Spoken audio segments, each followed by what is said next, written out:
I think that the biggest issue I see most students have, probably two main issues. The first would be confidence.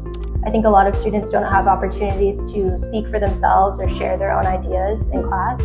So sometimes just getting over the first barrier of like, this is my voice, I'm able to say things, I can be loud, I can be clear, I can be confident. That's really hard for a lot of students.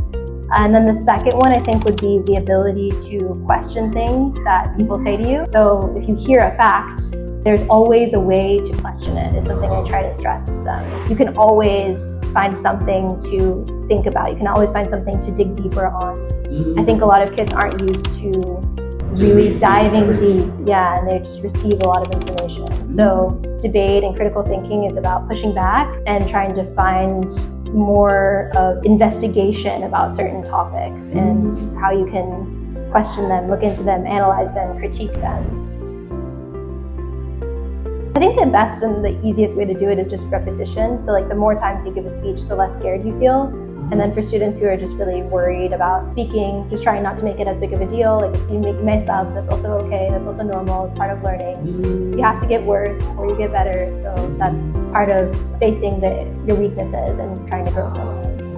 Another thing is that debate teaches you that a lot of things in the world are really connected to each other.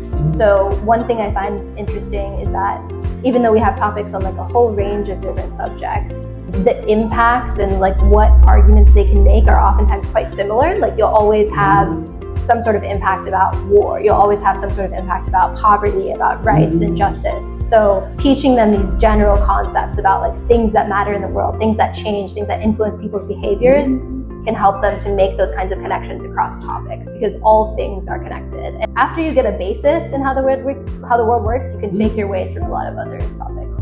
I think that debate helped me in like so many different areas of my life. Like it gave me the ability to express myself, gave me a lot of really important research skills. It improved my understanding of the world, the news, politics. So I think it can benefit you like in pretty much every career, every interest that you have. It's just, if you're willing to invest the time, it will really come back and benefit you tenfold.